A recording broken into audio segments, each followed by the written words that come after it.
Welcome to First Mover, your first global look at today's action in the Bitcoin, blockchain, and digital asset space. I'm your host, Christine Lee. And joining me are my co-hosts, CoinDesk Managing Editor of Global Capital Markets, Lawrence Lewitinn, and Managing Director of International Content Policy, Emily Parker. Good morning, you two. How was your weekend? Bitcoin's going wild again. Yes, it is. Yeah. Never a dull moment with Bitcoin. No. Never a dull moment. Checking in on Bitcoin right now. The price of Bitcoin, though, pulling back 56,427 right now. It's down almost 7% over the past 24 hours. And the ETX Ether price right now trading at 1777, also down almost 6% over the past 24 hours, according to Trade Block Data, the most reliable reference price for institutions since 2014, with billions in assets under management benchmarked against it. So, Lawrence, what happened over the weekend? Everyone spending their stimulus checks and now taking profit? Well, let's remember, first of all, we hit an all-time high. We were at 61,500 or so, an all-time high over the weekend. And we're coming off of that.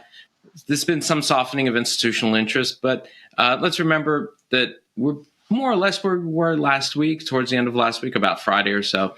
So it's still not a bad day, or it hasn't been a bad few days at least. We'll keep watching the Treasury 10-year, though.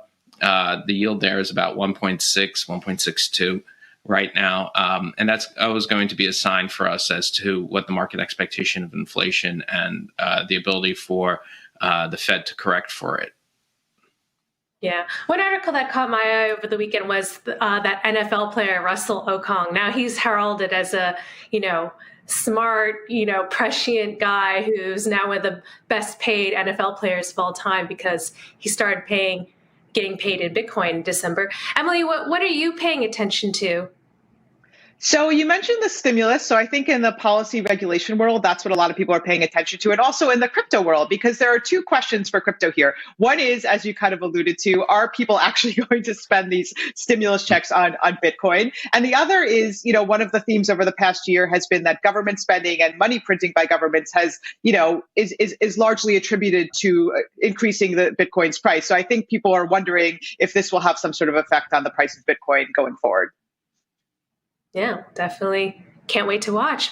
All right, our first guest has a history of calling Bitcoin garbage. Just in January, he called Bitcoin a giant nothing burger. But now he's making a 180-degree change in attitude with plans to buy 3% or put 3% of his portfolio into Bitcoin. Joining us now from Toronto is Kevin O'Leary, star of Shark Tank and chair of O-Shares, ETFs, and Beanstalks. Welcome to the show, Kevin. Thank you very much. I appreciate it. And actually, I'm in Miami. It's much warmer here. Oh, Miami. All right. Oh, I would love to be in Miami as well. All right. So you suddenly like Bitcoin, Kevin. What happened? Well, when facts change, I change. And what changed and what kept me out of, I actually owned personally crypto since 2017, but couldn't talk about it because, as you recall, the regulators, particularly in large financial markets, including US, Canada, Switzerland, France, Britain, the Eurozone, were not really on side with Bitcoin for quite a while. That has obviously changed in the last 90 days when we saw for the very first time an ETF emerge in the Canadian market as Canadian regulators allowed it to occur. Same with Switzerland, same with Australia, same happening in Euro, same happening in Britain. So basically, the regulatory stance is changing their view on specifically Bitcoin. Now, as an asset class, that interests me because I obviously own positions in the Swiss franc, the euro, the British pound, the Canadian dollar, the American dollar. So whether I view it as an asset or whether I view it as a currency, it deserves a weighting in my portfolio now. Now that I can own it without a regulatory backlash, which is what I'm concerned about. I'm in the financial services industry. I have investments in a wide range of different companies, from fintech to indexers like O-Shares, et cetera. And I service the institutional client. I service the sovereign fund. That's what I do with all these financial services companies. I can't be seen offside with the regulator. And now I can play in Bitcoin. I can allocate to Bitcoin in a way I never could before because now the regulatory environments in all of these jurisdictions is slowly coming around. Good morning, Kevin. Kevin. Interesting that you say. Yeah, it's interesting that you say that in 2017 you owned some Bitcoin, because just last month you went on CNBC saying, you didn't like crypto because of the volatility. But what do you think about the volatility now? Well, it has volatility. That's not going to change. But obviously, if we get more interest from institutions, and I believe that's happening, let me point something out. I get to talk to these institutions practically every day. I would say less than 10% of the potential owners of Bitcoin own it right now because they're trying to get their heads around what this is. That's number one. Number two, they're trying to go through their compliance departments and understand whether they can buy it as a fiduciary or not. But here's a new issue emerging that I don't think a lot of people have focused on, because certainly, as you've called me out, I've had a lot of feedback from people regarding my calling it garbage and all that stuff. And listen, I have to live with the words that are digitally impressed out there forever. I get it. But I have certainly changed my view on it as an asset class, and I've now brought it up to a 3% weighting. But here's something you got to get your heads around, okay? In most cases of the large institutions that I talk to, they have two committees to concern themselves with regarding crypto. Before it even gets to the investment committee, which would decide on an allocation, it has to go through the sustainability committee, because there's a whole new metric around the concerns people have around sustainability, about the origin of the coin. Was it mined in China? Is it mined in a country that's under tariff or restrictions with the U.S. government? All of these new provenance concerns, which were not on anybody's mind when crypto was simply the purvey of the hedge fund or the retail investor, now it has to have a new standard. And now that standard is, where did it come from? How was it mined? Was it mined sustainably? How do I know I'm not supporting mining in a country where human rights are abused, like China? All of these issues are at the fore at the institutional client. So what I'm doing, because I'm very concerned that I know where my coin came from, is I'm starting to invest in miners themselves so that I can have a portion of their output and know that my coin is clean. My coin was mined sustainably. Everything I have fits around those institutional concerns. A brand new problem, or a mountain to climb in the case of cryptocurrencies. So before we discuss provenance, one question I have is this, is that your investment theses often deal with steady streams of cash, whether it's royalties or dividends. Your ETFs often pay dividends. So those are kind of like bonds. Bitcoin doesn't pay any dividends. It doesn't pay any returns other than the capital appreciation. So has your investment thinking changed overall?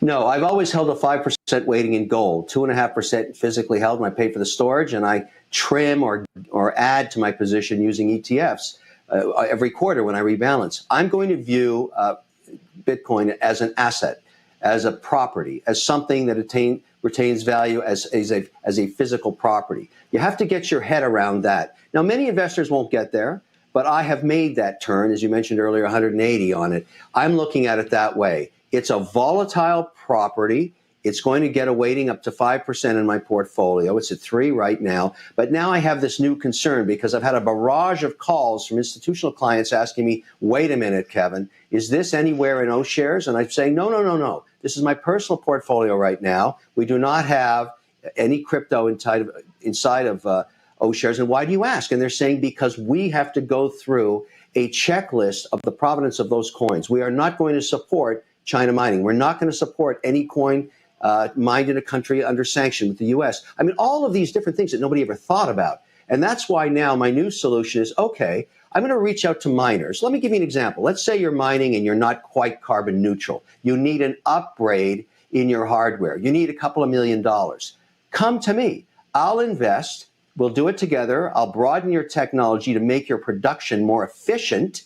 And then I will get a royalty. Remember that word, royalty? In the form of virgin coin that you will pay me off our production, because I'll become a shareholder in your mining facility. I have dozens of those conversations going on right now because I can bring a lot of capital to that market and I can bring a lot of technology to that market to make them more productive. There's plenty of miners that are barely making money because their equipment is too old or their source of electricity is too expensive.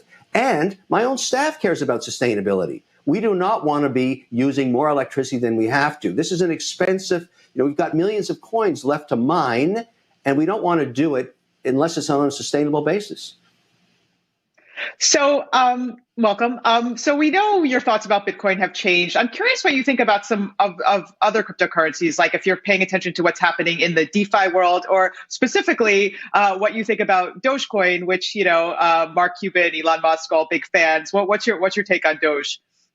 I think the market will develop, but if you wanted to think of the fiat currency of crypto, it's got to be Bitcoin. I mean, that is the number one that most institutions are looking at because of its performance and also the size of its AUM. It's, $1 trillion. There's no other coin getting close to that. It doesn't mean other coins don't get there. And over time, you can index with other coins if you wish. But for me right now, there's only two. There's Ethereum, obviously, and that's going through some transitional issues. But Bitcoin is the granddaddy of them all. And if I'm going to allocate 3%, it's going to be there. And that's also where I can control where my coin is coming from. So over the next year, my guess is I'll probably be partnered with 5 to 10 different miners that I can actually get paid virgin coin that I helped actually mine with capital. It's that simple. I'm allocating capital out of a fixed income. This is where it's coming from. My allocation has been pulled out of fixed income, traditional bonds, and it's being put in to this asset class. But I am not going to buy an ETF because I have no idea where the coin came from, and I don't want that barrage of criticism from my institutional relationships to come at me saying, you don't seem to care about sustainability. I do care, and I want to make sure that my coin is mined efficiently, and I can do that by being an investor in the actual core mining operations in countries like Sweden, Canada, Denmark, here in the US, where we can find a sustainable source of electricity. But you've got to remember, and you know this well, you focus on this a lot, you burn up a lot of electricity just air conditioning the servers. What a waste of money and energy. Just to quickly go back to the China question, putting aside the geopolitical concerns and putting aside the sustainability concerns, I did hear you say somewhere that you had a problem with one of your investments in China, which shaped your thinking on this issue. What happened in China? Well, I have many investments in China. I have a huge problem with China. I do not get access to their markets, yet they get access to the U.S. market. When I go over there and invest in manufacturing to my products and services, and I bring them back here to sell them in this market, as soon as they're proven as a hit, in other words, if it's a new product or service and it gets to 5 or 10 million in sales, I see it knocked off in seconds all over JD.com, Alibaba.com, even on Amazon, where I at least have a relationship. I can shut them down if they don't own the IP. And yet I can't access their markets. That's not fair. That's not fair for me or anybody else. I've had this issue for 11 years now. I think we have to hold a very tight relationship with China in terms of leveling this playing field. They get to use our courts to litigate their IP here in the U.S. We can't do the same over there. That's not right. We need to level the playing field. We need access to their markets. And why should I support their miners who don't give a damn about how much electricity they use or how people are treated in the country where it's being mined? That's not right either. So that's my point. Kevin, are you getting a return on the premium that you would ultimately pay for a virgin coin? Well, in my mind, this issue is just emerging. I was not aware of it till I came out, as they like to say, and said I was allocating 3%. I had a huge amount of conversation with the institutions we have a dialogue with about this very issue. I don't think that the community, if you want to call it that, realizes how big a deal this is going to become. And the value is going to be, there will be a premium on coin that you can say was mined ethically, was mined on a sustainable mandate or protocol, was mined, and you know the provenance of it versus all other coins. Consider it the same debate going on with blood diamonds, if you would. Blood coin, the same idea. Is this coin from a place where I can feel that no institution or employee would think it was gained wrongfully? That's the issue. Believe me, watch this happen. Watch this become the number one issue over the next 18 months. And I think miners that are focused on being productive and reducing their carbon footprint are going to be rewarded in the value of a virgin coin. That's what I believe. That's how I'm investing. Kevin, do you think Bitcoin is for everyone? You mentioned you only invest in your own personal portfolio, not with your clients. But for newcomers coming into the world of Bitcoin, would you say that it's for them? It's a great question. What's really turned my head around on it is if the market believes it's an asset, if the market believes it's a currency, if the market believes it's a purveyor of wealth, Who is any individual to say not? You can make your decision. It's a binary decision. Think about a decision path. Will I own crypto or not? Yes, no. If it's yes, then it becomes what percentage allocation should I give to it? For me, that's 3% right now. And I've done very, very well since I even announced I was doing 3%, as you're well aware. And I know there's volatility in it. So instead of being at 5%, I'm willing to live with it for 3, maybe for, I don't know, a few quarters, and I may increase it. But that's my decision. I would say the world is now starting to look at assets that can't be copied or knocked off, like digital art, and assigning a value to it. And the way you do that is through the platform under which cryptocurrency is actually manufactured. And so this was very speculative 3 years ago. As you know, the regulator was certainly not on board in any country. And I mentioned earlier, they're now on board. And I think digital assets will continue to grow as a holding. Now, would I pay $60 million for a piece of digital art when the bidding opened at $100?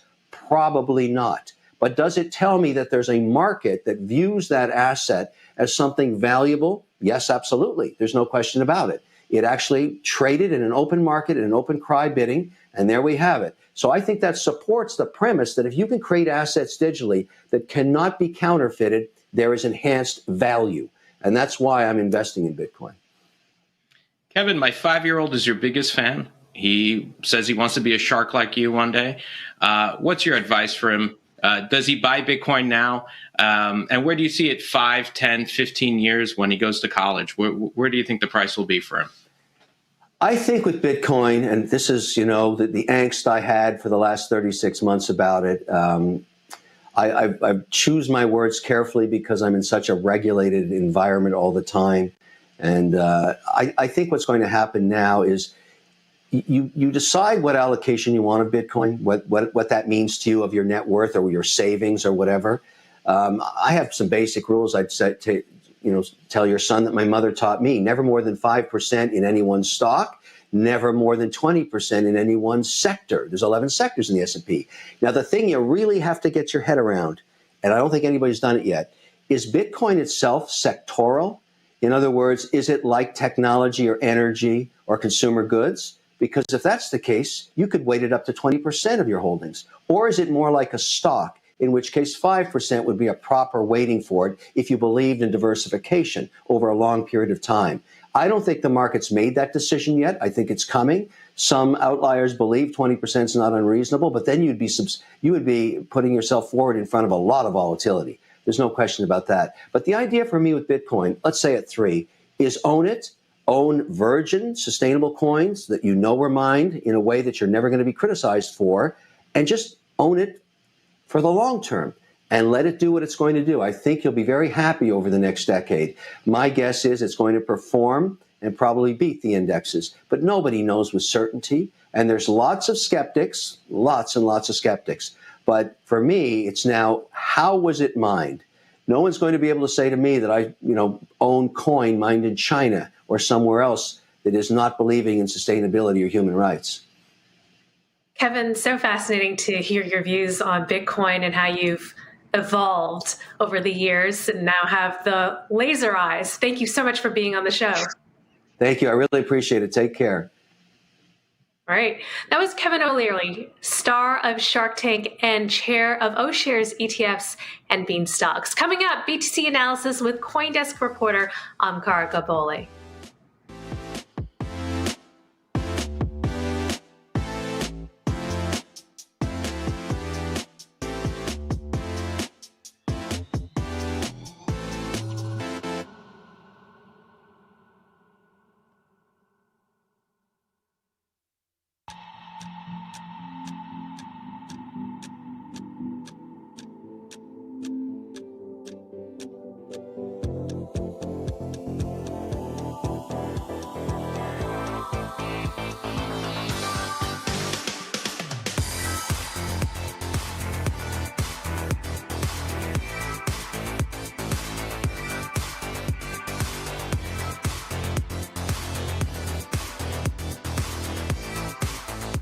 checking in on Bitcoin. Right now, trading at $56,750. Bitcoin is down almost 6% over the past 24 hours. And the ETX Ether price right now trading at 1782, down almost 5% over the past 24 hours, according to TradeBlock data. And joining us now to discuss the crypto markets and more from India is CoinDesk senior reporter Omkar Godbole in India. Welcome, Omkar. So great to have you on the show. I love your technical analysis, so this is a real treat. Thanks for having me. All right. So, Omkar, what is driving? Well, we had the all-time highs over the weekend. We see a big pullback Monday morning. What's going on? I think what we are seeing right now is typical bull market pullback. I think a couple of technical indicators were looking overbought, and Bitcoin was looking little overstretched, especially in the derivatives market. I think the move we saw over the weekend was mostly due to leverage, and spot market inflows had dried up, especially on Coinbase. Bitcoin usually tends to trade at a premium, and it did so for last 4.5 months almost, implying a strong institutional inflows. But over the weekend, it was trading at a discount to prices on Binance, and which tells us that the rally was predominantly leverage driven. And what we are seeing right now is, the market is just cooling a little, and prices have come down, and we have seen massive liquidations in the derivatives market. So I would say nothing to panic about. It's just a typical bull market pullback that we have seen in the past. So speaking of the pullback, do we think institutional demand is softening at all? Looking at Coinbase Premium, it does appear that institutional demand has softened, because when Bitcoin broke above 40K, 50K, and even 30K, prices were trading at a significant premium on Coinbase. But now the premium has evaporated. But it takes just one news. Like, for example, you get one more news of a corporate buying Bitcoin, and price will start rising again. So. There are signs of institutional demand cooling right now, but it's nothing to worry about.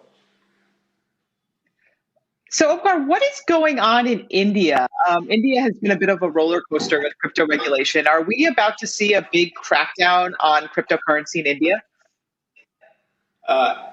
Government stance is, it's extremely confusing right now, because one week we have some government official coming out and saying we have an open mind towards blockchain and cryptocurrencies, and the next weekend we get contradictory statements. Like today we had Reuters report citing government sources, that India is considering putting a complete ban on cryptocurrencies, and anybody holding cryptocurrencies would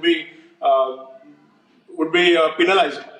And government will give investors some 6 months to liquidate their holdings. So as per the latest report, it appears as if the government is heading towards a complete or a blanket ban, and that possibility cannot be ruled out, because Narendra Modi, Prime Minister Modi, does hold a majority in parliament. So it's quite easy for him to get those bills approved. But as far as I know, the prominent exchanges over here, they are quite confident that government would not impose a complete ban. And even if let's say if the government does go ahead with the ban, it would set a very bad precedent. It may not have any immediate impact on price, because Indian volumes on Indian exchanges are not that significant. So Bitcoin may not react immediately, but what you have to consider is that this is a country of more than 1 billion people, and 65% of the population belongs to working age group, somewhere around 35 to 40. So, if India puts a ban on cryptocurrencies, that sets a really bad precedent. At the table, government is... Yeah. Omkar, one last The question. government is yet to table the bill in the parliament. Just one last question before we go. Where do you see support now for Bitcoin prices? It's around 48,000, 47,000 as per on-chain activity. There was a lot of accumulation around these levels. But from a technical analyst viewpoint, I would say somewhere around 50,000 is a good support. All right, excellent. Thank you so much, Omkar, for your insights into the BTC markets. Thanks. Thanks. All right, that was CoinDesk senior reporter Omkar Godbole. And time to check in with CoinDesk Global Policy and Regulation Managing Editor Nick Day, who is also the editor of CoinDesk's The State of Crypto newsletter. Welcome, Nick. Good morning. How are you? Good morning. I'm good. How are you? Good. So what's going on the regulation front this week? What should we be watching out for? So I think there's two things to look at this week. On Wednesday, the House Financial Services Committee is holding another hearing on the GameStop volatility of January. This one will feature someone from the New York Stock Exchange as well as a host of other folks. And they're going to be looking at basically the same questions. Is gamification an issue when trading stocks? Is T+2 settlement a issue? So I think all these conversations will be revisited. The other thing I'm looking out for is I imagine there's going to be a full Senate vote on the nominations of Gary Gensler and Rohit Chopra this week. That'll be to confirm them as chairs of the SEC and director of the CFPB, respectively. So I think that's happening this week. There hasn't been a firm date announced that I know of, so we'll be watching out for that. Any updates on the Ripple case? Yeah, so over the last few days, there have been a few filings made in the court database. First off, there appears that the SEC and attorneys for CEO Brad Garlinghouse and Chairman Chris Larson have agreed to a briefing schedule on the motion to dismiss the cases against the two Ripple executives in particular. So that we'll probably start seeing a little bit of movement on that. And this is just the timetable for the actual hearings and such. So it's not, there's no confirmation of what exactly will happen. We don't know if the case will be dismissed or if it's going to be continued, but that's moving forward. And then the other side of that is there was a letter filed over the weekend by John Deaton, an attorney, basically, asking the court for permission to intervene as another party. He's alleging that the SEC action resulted in massive losses for XRP holders and that he doesn't believe that Ripple will be adequately looking out for these holders' interests, citing, quotes from the Ripple cases, Ripple filing saying that they are representing themselves and that XRP doesn't grant, holders any particular rights or protections. So I think we're waiting on whether or not the SEC chooses to respond to this, whether Ripple has any views on this, and then, eventually a judge will make a decision on that motion as well. All right. Thank you so much, Nick. It's going to be quite a week. Thank you. All right, that was CoinDesk Managing Editor of Global Policy and Regulation, Nick Day. Don't forget to sign up for the State of Crypto newsletter on CoinDesk.com. All right, our next guest is a plaintiff in the Mt. Gox hack, one of the greatest hacks in Bitcoin's early history. Over 800,000 BTC were lost, and creditors have been fighting to recover their money ever since the crypto exchange's 2014 demise. Joining us now is Jonathan Dunsmoor, U.S. securities attorney at Dunsmoor Law in Buffalo, New York. Welcome, Jonathan. Hi, thank you for having me. Great to have you. All right. So, yes, what is the latest going on with Mt. Gox and the recovery efforts among creditors? It's still a mess. The Japanese courts and the entire kind of process is a little bit more complicated than it needs to be. And I don't foresee it changing anytime soon. So is anyone going to get their money back?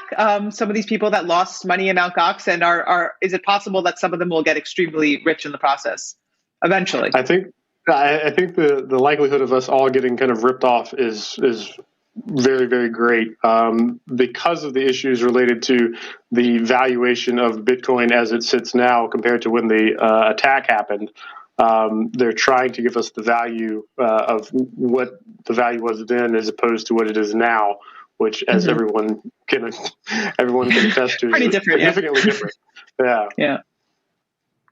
So, Jonathan, is there anything in place now legally that would prevent the next Mt. Gox event from happening? That's a really interesting question. I was part of the New York DFS hackathon or tech sprint last week, and we kind of looked at kind of compliance elements for dealing with FAFSA and all these kind of travel rules but there wasn't a real big focus on preventing hacks and those types of security breaches. And I think for centralized exchanges, that's something that we do need to pay attention to, because we always are, especially those of us that had to deal with the Mt. Gox issue, know that you shouldn't keep your crypto on an exchange, centralized exchange.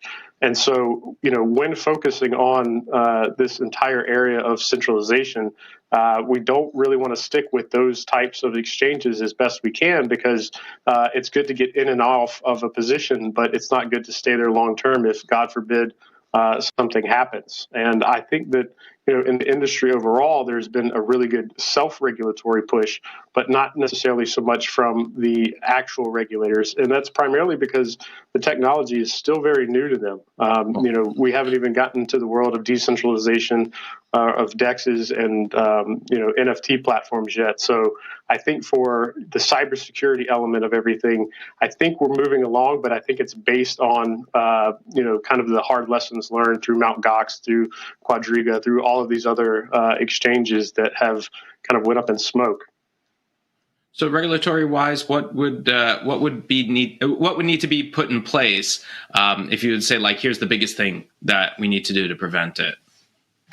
That's an excellent question. So I am a fan of regulation, but I'm not a fan of over-regulation. And I think if even the folks at New York DFS tried to take on this type of topic, it would be something that would require significant resources, preferably at a national level, which, of course, New York wouldn't have the jurisdiction to do. And so that's where I think we are in the need of a real kind of global change, specifically from our Congress. But I don't think that that's going to happen given what they've got to deal with coronavirus and everything else going on. I imagine that it's going to be a process of not necessarily focusing on the centralized exchanges like FinCEN was and Steve Mnuchin before the end of the previous administration. I think it's going to be this weird kind of amalgamation of what does the CFTC say, what does the SEC say, and what does FinCEN say. And that's going to primarily evolve around custody and the self-custody of wallets and things of that nature. Now, the SEC has done a really bang-up job with FINRA, and I have to give them props for that, of basically approving an ATS late last year. And when we get to that kind of level, which there are several people working on, that's when we're going to see some really kind of interesting topics of, how does banks hold this stuff? How, the OCC has come out and said that, those banks can actually hold crypto, which is absolutely fascinating, especially considering Mr. O'Leary was just on here talking about, the provenance of some of these assets. And there is, respectfully, a money laundering concern, absolutely. But I think that any well-informed either regulator or investigator will tell you that they much prefer crypto than cold hard fiat, because fiat is much harder to track. So with that being said, I think that what we'll see is an evolution of the entire space, kind of from a custody perspective and not necessarily so much from a cybersecurity centralization of exchanges perspective. Jonathan, thank you so much for joining us and offering your insights. We'll be watching the Mt. Gox developments, hoping that they'll be resolved one day. One day. Thank you for having me. One day. All right, that was Jonathan Dunsmoor, U.S. securities attorney at Dunsmoor Law in Buffalo, New York. Time now to check in with Crypto Twitter with our tweet of the day. This one coming from podcast host Joe Weisenthal, tweeting, long exhausted sigh at Tesla CEO and Elon Musk and CFO Zach Kirkhorn changing their titles to the Techno King of Tesla and Master of Coin with the U.S. Securities and Exchange Commission. Very fascinating. That's it for First Mover. Coming up tomorrow is special guest, the mysterious buyer behind Beeple's NFT, MetaCoven. Thank you, Emily Parker, our CoinDesk Managing Director of International Content, and Lawrence Lewitinn, Managing Editor of Global Capital Markets. I'm your host, Christine Lee. I'll be back live at 3 p.m. with All About Bitcoin. Coming up at noon is The Hash. You're watching CoinDesk TV.